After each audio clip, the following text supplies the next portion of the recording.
Étienne Noël, bonjour. Bonjour. Depuis 1995, vous vous consacrez aux conditions de détention dans les prisons. Comment on en vient à vouer sa carrière à ce sujet qui, a priori, n'est pas forcément très attractif pour un citoyen lambda? C'est-à-dire en 1995, ce n'était pas véritablement sur les conditions de détention que je suis intervenu, mais c'était pour défendre, déjà en qualité de victime, un jeune détenu qui avait été violé par ses co-cellulaires. Alors c'est vrai que ça a quelque chose à voir avec les conditions d'incarcération, surtout dans un régime d'enfermement collectif comme c'est le cas à Rouen. Mais tous ces premiers dossiers-là, entre 1995 et puis 2005, ça a été essentiellement pour faire condamner l'État sur des questions qui avaient trait à des suicides en prison, des actes de torture, de viol, etc. Enfin, c'est absolument sordide, mais c'est vraiment le quotidien de pas mal de monde en détention à Rouen ou ailleurs. Et c'est par la suite qu'on en est venu à agir sur les conditions d'incarcération en parallèle avec les autres dossiers. Alors, ça m'est arrivé de manière complètement par hasard, si je puis dire, parce qu'en fait, j'étais jeune avocat, j'avais prêté serment 2 ans avant et j'ai été commis d'office pour défendre ce jeune.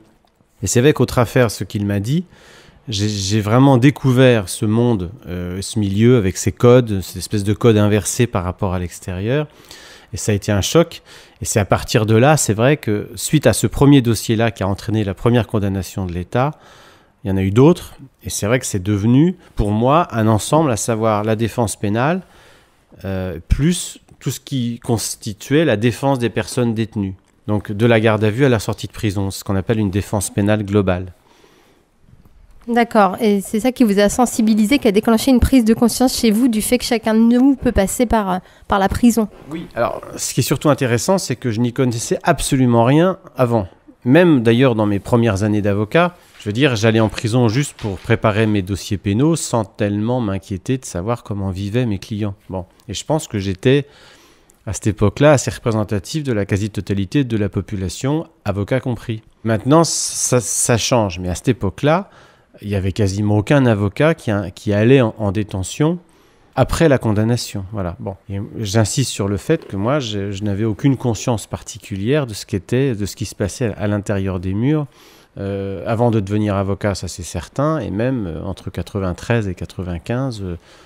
Et véritablement, ça a été un choc énorme de voir à quel point on pouvait souffrir en détention. Du coup, est-ce que ça a changé votre manière de travailler ? Complètement, parce que c'est-à-dire que si vous voulez maintenant, moi... Quand je travaille sur mes dossiers de pénal classique, j'ai systématiquement en tête l'après-condamnation.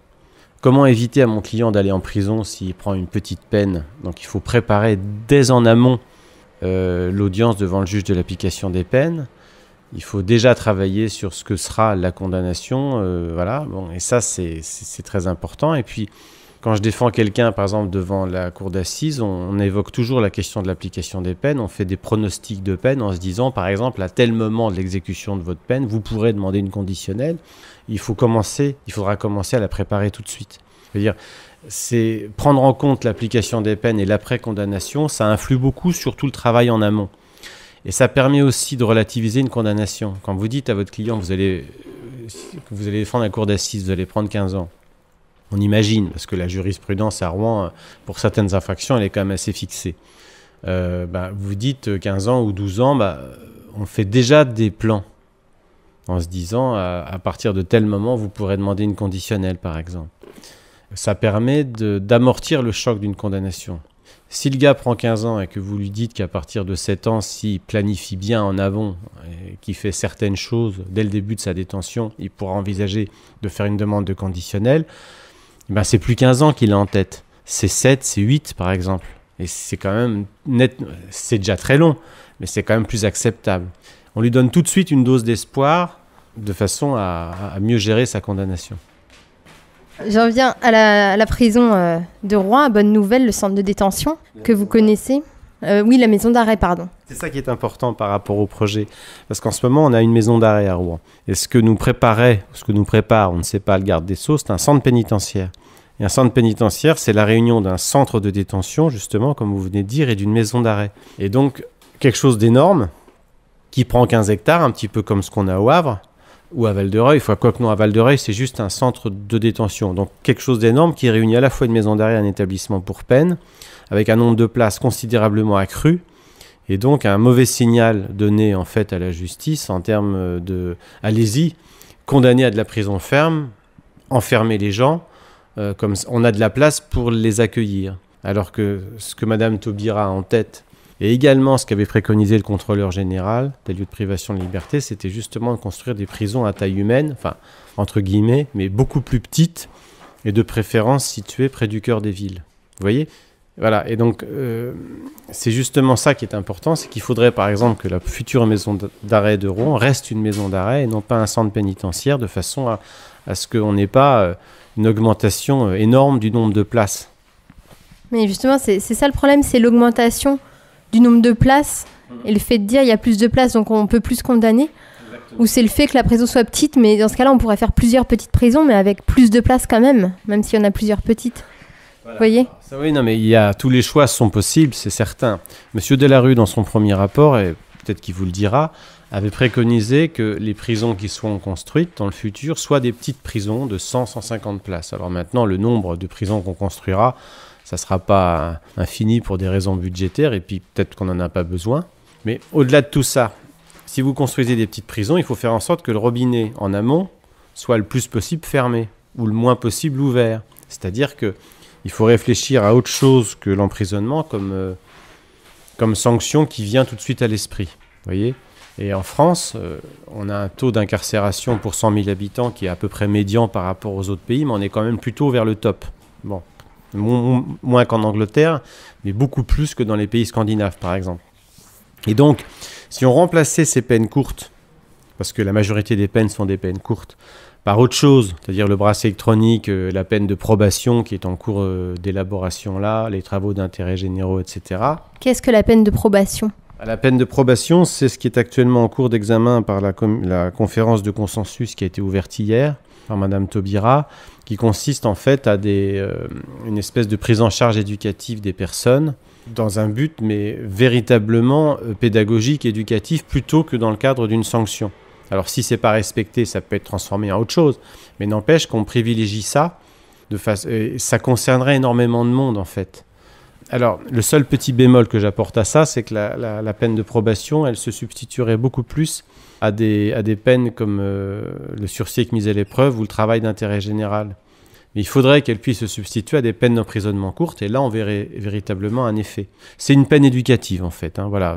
En gros, maintenant le contenu reste à définir. Ça n'a pas encore été. C'est justement le but de cette conférence de consensus, c'est de créer cette nouvelle peine avec son contenu.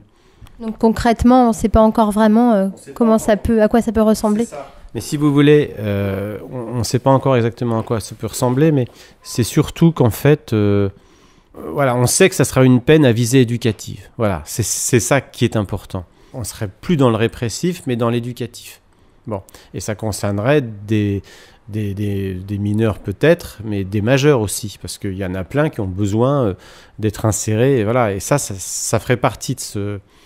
Ça a l'air très très utopique, moyennant quoi, d'abord, il faut voir un petit peu ce que ça coûte. Ça coûterait beaucoup moins cher qu'une journée de prison, donc tout le monde y gagne là, véritablement. Voilà, une journée de prison, il faut payer les bâtiments, les locaux, il faut payer les surveillants, il faut payer l'entretien, etc. Ça coûte une fortune.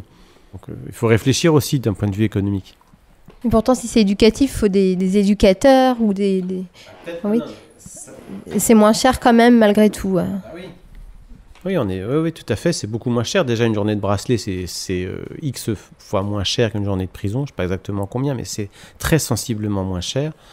Des travailleurs sociaux, il en faut de toute façon beaucoup plus pour encourager l'application des peines. Donc, de toute façon, il en faut. Bon, c'est véritablement là-dessus que doit porter l'effort pour que...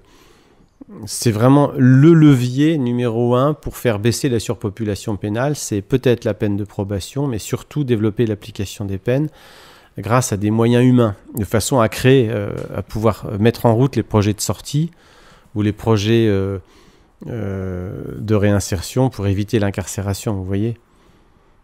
En attendant l'incarcération, on va être obligé de la garder un minimum, pour un certain type de détenus quand même, on ne peut pas s'en passer totalement.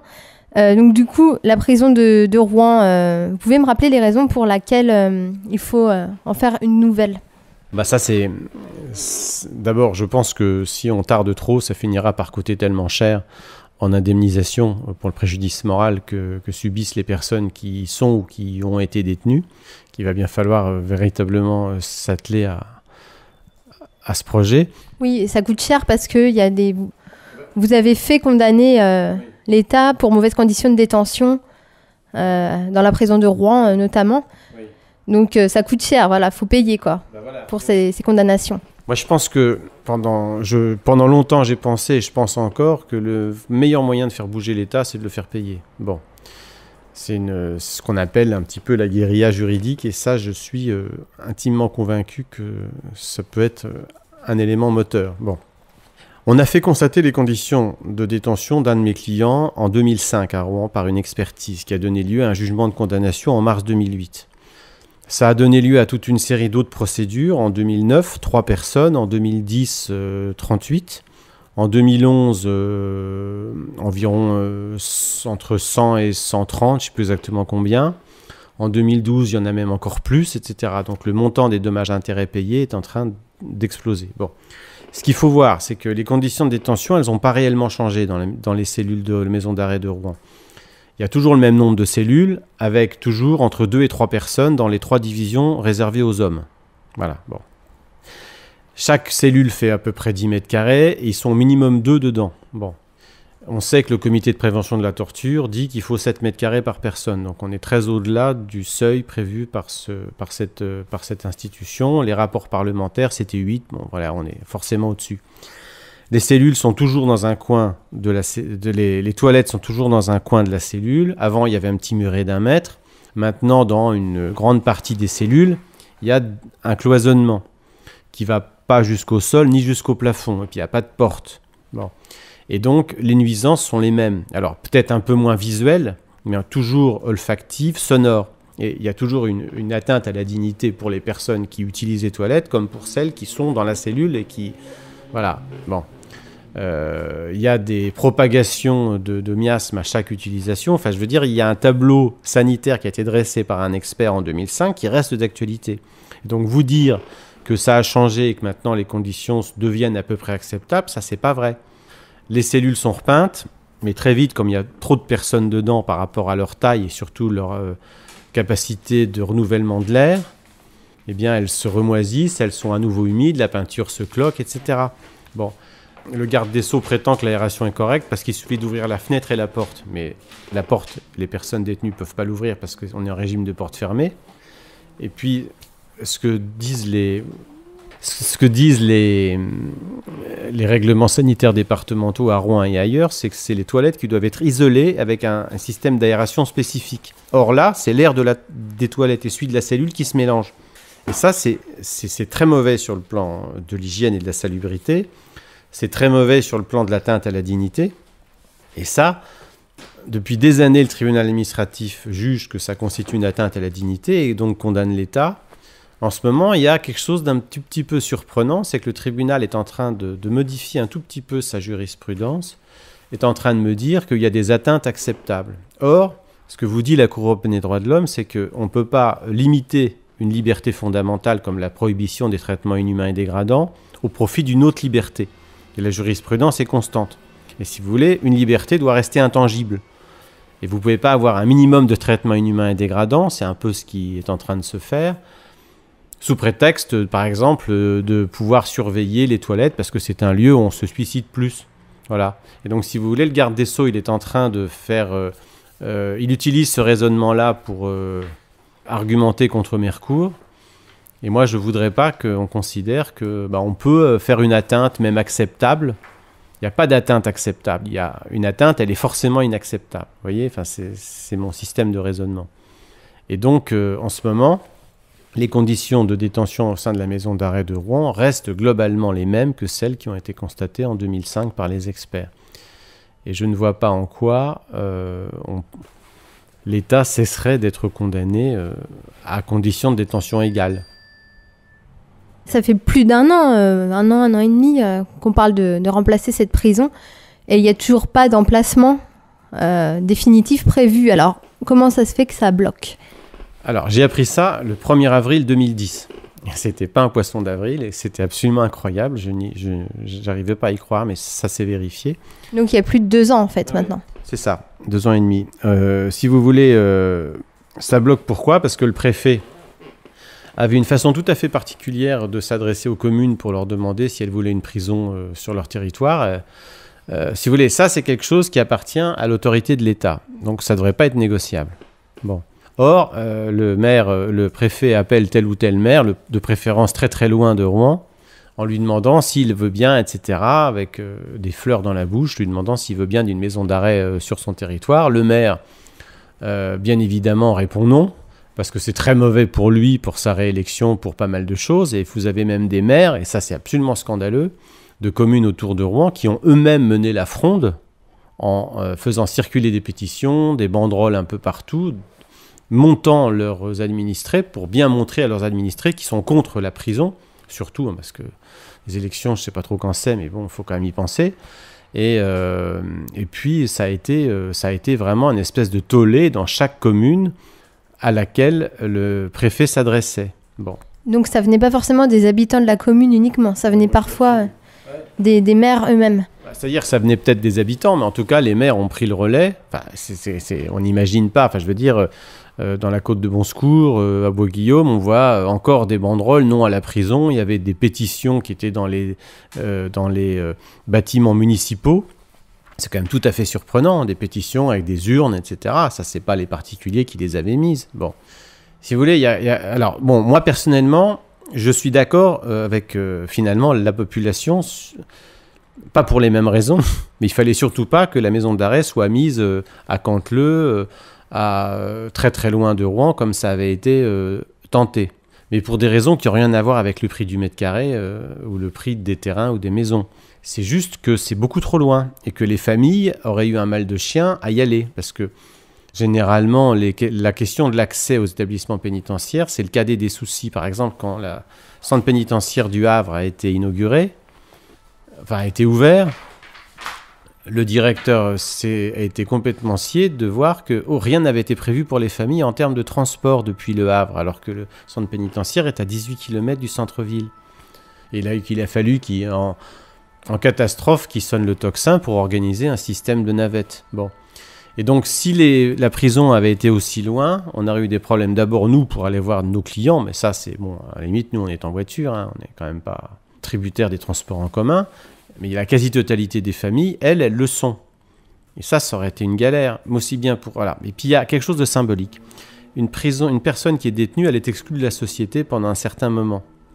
Et le fait de l'exclure encore plus au-delà des villes, ça veut dire vraiment, déjà, on ne veut pas de vous, vous avez une peine à purger, mais on ne veut pas vous avoir sous les yeux. Et il ne faut pas oublier que la justice, elle est rendue au nom du peuple français. Le peuple français, il prend ses responsabilités en envoyant des gens en prison. Et moi, je trouve que le mieux qu'il puisse faire, c'est d'avoir les personnes qu'il envoie en prison sous les yeux pour avoir les conséquences de ses choix en termes de sécurité et de politique pénale. Parce que rien ne se fait hors le peuple français et les magistrats, c'est marqué sur la justice rendue au nom. Ça, c'est très important symboliquement. Et c'est pour ça que c'était bien, moi, je trouvais que les prisons soient en ville, parce qu'il y avait une espèce d'interconnexion entre la prison et la cité qui était importante. Et cette double exclusion, moi, je la trouve extrêmement problématique d'un état d'esprit de la population. Voilà, ça m'inquiète. Et je trouve que la maison d'arrêt de Rouen, ça devrait rester une maison d'arrêt sur 5-6 hectares, peut-être 7, et non pas un centre pénitentiaire, et de préférence le plus près possible du centre, comme par exemple en bordure de Seine, au pied du 6e pont, il y a une friche absolument énorme, dont je crois savoir qu'elle appartient à la ville de Rouen, en tout cas, ce qu'on appelle la friche Flaubert, et elle serait très bien là. Ça obligerait à faire un petit établissement. Pour l'instant, c'est au point mort. Tout à fait, c'est au point mort, on ne sait pas encore où ça en est, il y a des choix budgétaires.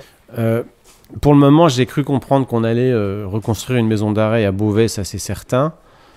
Et Rouen sert beaucoup de désencombrement pour des maisons d'arrêt du Nord, qui sont surpeuplées encore plus que Rouen. Donc nous, on récupère plein de gens du Nord. Et donc c'est vrai que si des prisons étaient construites dans le Nord, peut-être qu'il y aurait moins de monde qui viendrait à Rouen. Mais ça ne résoudrait pas la question de Rouen, qui reste une prison ancienne, avec des cellules qui sont insalubres. Et vous pensez que cette affaire, ça peut finir par ne pas se faire tout simplement, que la prison ne soit pas détruite pour en faire une neuve? Maintenant, je n'y crois plus parce qu'il y a quand même un point de non-retour qui a été atteint, enfin moi je trouve. Et puis, j'ai cru comprendre qu'au cabinet du garde des Sceaux, on remettait tout à plat, mais pas forcément dans un sens négatif. Moi, j'avais cru lire dans Paris-Normandie que le garde des Sceaux aussi se donnait la liberté de revoir la question de la taille de la maison d'arrêt. Ce qui voudrait dire qu'elle serait peut-être aussi partante pour que ça soit un établissement de dimension un peu plus modeste que ce qui était prévu il y a quelques mois. Donc là, il y aura des annonces qui vont être faites par le cabinet du garde des Sceaux et je crois la semaine prochaine, en début de semaine prochaine, donc on en saura plus. Moi, pour le moment, vous savez, la pénitentiaire, elle ne m'appelle pas pour me demander mon avis d'une manière générale. On est plutôt tendance à s'opposer à coup de mémoire et devant les juridictions administratives. Je suis vraiment pas dans la confidence. En tout cas, ce qui est absolument certain, c'est que moi, j'arrêterai jamais de faire des recours sur la maison d'arrêt de Rouen, parce que j'ai, je sais pas, 4 ou 5 personnes qui m'écrivent tous les jours en ce moment pour faire cette procédure. Donc ça représente une masse absolument énorme de témoignages, de descriptions de la vie quotidienne à Rouen, et j'imagine pas qu'une telle situation puisse perdurer, moi. Il faut vraiment faire quelque chose pour remédier à la situation des personnes qui sont détenues à Rouen. Il faut faire quelque chose. Bon, voilà, donc je me raccroche au fait que Christiane Taubira, qui est, paraît-il, très soucieuse de la qualité des conditions de détention, etc., bon, d'après ce que j'ai cru comprendre, je n'imagine pas qu'elle puisse refermer le dossier. Ça me paraît pas possible, mais bon. Vous m'avez parlé tout à l'heure, et dans une ancienne interview aussi, des prisons en Scandinavie, dans les pays scandinaves. Est-ce que c'est votre type de prison idéal, ou est-ce que vous avez un idéal encore plus poussé que les prisons qui existent là-bas? Non. Non, moi je trouve qu'il faudrait, si vous voulez, ce que j'avais dit à l'époque, je m'en souviens, je pensais à cet article qui était paru en page 3 du Monde, qui montait une prison qui était sur une île et qui ressemblait véritablement pas à une tôle, quoi. Et donc ça, c'est bien. Voilà, on pourrait peut-être faire des prisons déjà qui ressemblent pas au centre pénitentiaire du Havre, par exemple, ou à Val-de-Reuil, quelque chose qui soit... alors je parle pas de Casabianda, forcément, qui est une prison sans mur, sans barreaux, sans rien, parce que les détenus qui y sont à Casabianda sont tellement triés sur le volet qu'il n'y a jamais d'évasion. Mais si vous voulez construire des prisons à taille humaine, qui auraient une architecture qui ne serait pas forcément celle qu'on adopte de manière systématique en France, pourquoi pas?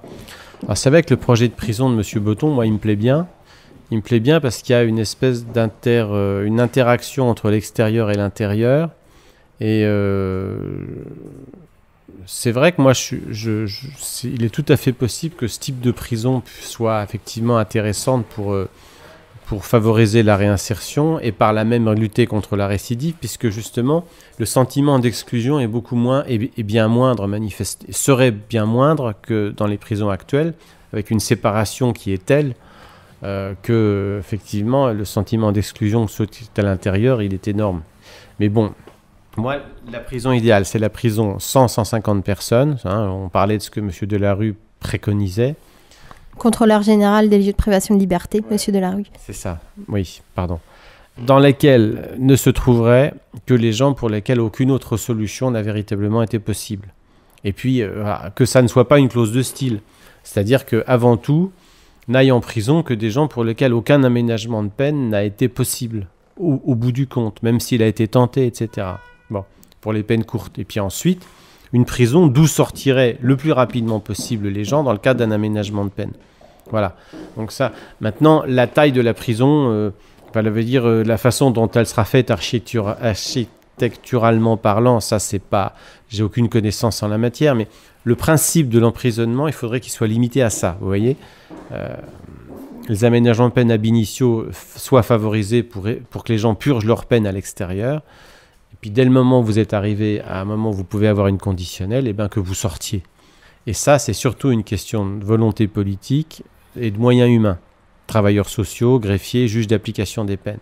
Et puis formation des avocats aussi, parce que ça, c'est pas neutre. Voilà. Tout le reste sur l'architecture, moi, oui, effectivement, avoir une prison, on s'en approche, qu'on a l'impression de ne pas aller dans une tôle, mais dans un gros lycée, par exemple, ça pourrait déjà être utile pour que dans leur esprit, les personnes détenues commencent à se réinsérer c'est impossible à Rouen d'envisager une réinsertion dans des cellules comme celles qui sont actuellement celles de Rouen. C'est absolument impossible. Vous êtes entassé, vous sentez les odeurs de votre co-cellulaire quand il va sur les toilettes, c'est humide, ça sent mauvais. C'est impossible, voyez. Voilà. Donc il faut vraiment que ça n'existe plus assez rapidement, quoi. Ok, donc ce sera le mot de la fin? Ben, peut-être, hein, parce que ça va pas être trop long, mais oui. Si vous voulez, je suis pas architecte, moi. Maintenant, il faut qu'ils nous fassent rêver un peu, les architectes, plutôt que nous balancer des plans standards. D'abord, c'est des trucs qui coûtent une fortune. Les partenariats publics-privés, vous demanderez à peut-être M. Botton, M. Delarus, ce qu'ils en pensent, mais... Alors, juste M. Botton, c'est un ancien détenu, créateur de l'association Les Prisons du Cœur, qui œuvre pour construire un nouveau modèle de prison dans le Jura. Enfin, il y a un prototype dans le Jura. Exactement. Mais si vous voulez, les partenariats public-privé, l'État achète une prison qu'elle a fait construire par un entrepreneur privé, exactement comme nous, on achète une voiture. C'est-à-dire qu'on paye une fortune en intérêts, etc. Et ça, c'est une source d'endettement pour l'État absolument colossale. Et en plus, l'entrepreneur privé, quand il a son marché, il sait qu'il aura une telle enveloppe, et ben, qu'est-ce qu'il fait? Il rogne sur les marges. Et comment ça? C'est-à-dire que, moi, si vous voulez, quand je vois le centre pénitentiaire du Havre, quand j'y vais, pourtant il est tout neuf, c'est déjà bourré de fissures raccommodées un peu partout. J'ai des clients, il pleuvait dans leurs cellules. Pourtant, c'était tout neuf. Il y avait le directeur du centre pénitentiaire du Havre nous racontait pendant un colloque à la fac de Rouen qu'ils ont trouvé des marnières en dessous. Ça veut dire qu'on n'a même pas fait d'études de sol. La question des transports qu'on n'a même pas pensé, etc. Donc, abandonner le milieu carcéral, l'architecture carcérale et des entrepreneurs privés qui en demeurent les maîtres pour ce qui est de la maintenance, etc., moi, je trouve ça extrêmement dangereux. On s'endette et en plus, c'est dangereux parce que le profit rentre dans la prison. Et ça devrait être quelque chose une prérogative du service public, mais de façon pérenne. Ça fait très peur, ça. Mais donc les PPP, partenariats public-privé, si c'est une source d'endettement, si ça coûte plus cher, pourquoi est-ce qu'on le fait? C'est-à-dire que ça coûte moins cher à la base. Et puis en plus, c'est vrai que c'est construit plus vite que si c'était construit par l'État. Et puis on part du principe que le privé, c'est mieux faire les choses que l'État. Voilà. Et donc on abandonne tout au secteur privé. Alors que le stade du Havre, par exemple, on le construise dans le cadre d'un partenariat public-privé, bon, bah, ça c'est l'affaire de la mairie du Havre. Mais là, vous avez affaire à des gens qui passent des années en prison, qui sont enfermés, qui sont dépendants de la pénitentiaire, qui ne sont pas forcément riches. Et cette notion de profit, véritablement, c'est surtout une vision à courte vue, parce que c'est vrai qu'à court terme, ça coûte moins cher et ça va plus vite. Voilà. C'est toujours les mêmes groupes qui construisent ça. Alors, je ne sais pas... Voilà, c'est un peu dans l'air du temps aussi. C'est dans l'air du temps, on ne jure plus que par les partenariats publics-privés. Il y a eu un article dans Les Inrocks qui a été très très bien fait à ce sujet-là, et on se rend compte en fait de l'augmentation astronomique des loyers très rapidement. Parce que bien évidemment, il y a des indexations. Et je crois même me souvenir que pour ce qui est des cantines, etc., effectivement, l'entreprise privée qui gère ensuite l'établissement, c'est vrai que plus il y a de personnes détenues et plus ils gagnent de l'argent. Ça peut être un sujet à débattre. Ça peut être un effet pervers. Ouais, ça, c'est même pas que ça peut, c'est que c'est un effet pervers. Ok, on terminera sur ces mots. Très bien. Merci. Merci.